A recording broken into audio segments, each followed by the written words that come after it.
Ang bagong panalangin sa bagong kasunduan ay pagtayo sa katotohanan na kung ano ang binayaran ng Panginoong Hesukristo sa krus ng Kalbaryo para sa atin.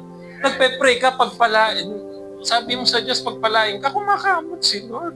Kasi na kay Kristo ka na, ano ba sinasabi ng batang to? Hindi to nakikinig pag nagpipreach si pastor. Ang iniisip nito yung labahin niya. Naku, umulan, mababasa sinampay ko. Kaya di niya narinig, nakalampas.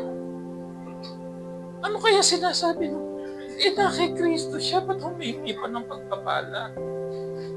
Hindi malinaw sa kanya na pinagpala na siya. Now again, when we talk about blessings, it is not only material things. Though it is included, kasama, pero hindi po lahat material na bagay when we talk about blessing. Palagi na-establish ko na sa inyo, tama po ba na ang masarap na tulog ay pagpapala mula sa Panginoon? Mamaya may babasahin tayo na isang himala na ginawa ng Diyos patungkol kay Apostol Pedro. Uunahan ko na yung outline ko. Merong isang malaking hiwaga at may himalang ginawa ang Diyos sa buhay ni Apostol Pedro.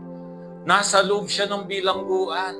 Pero mga kapatid, pag nabasa mo yon, grabing himala. Pero ang malaking himala na nakita ko, naroon siya sa loob ng kasalukuyang napakalaking problema, pero natutulog.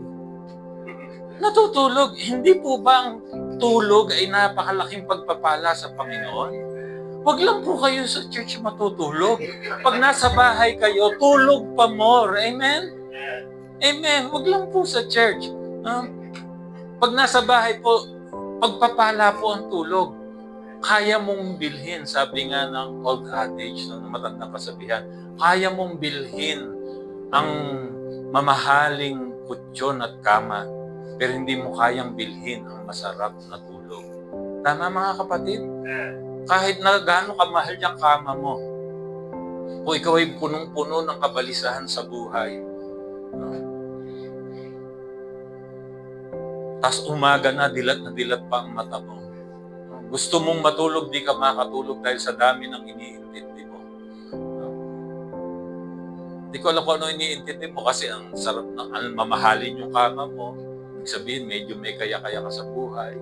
So pinapakiramdaman mo, baka may pumasok sa bahay mo, kaya di ka mapagkatulog. Kaya pag may bumagsak lang na kung ano man, o may anong pusa, nagigising ka.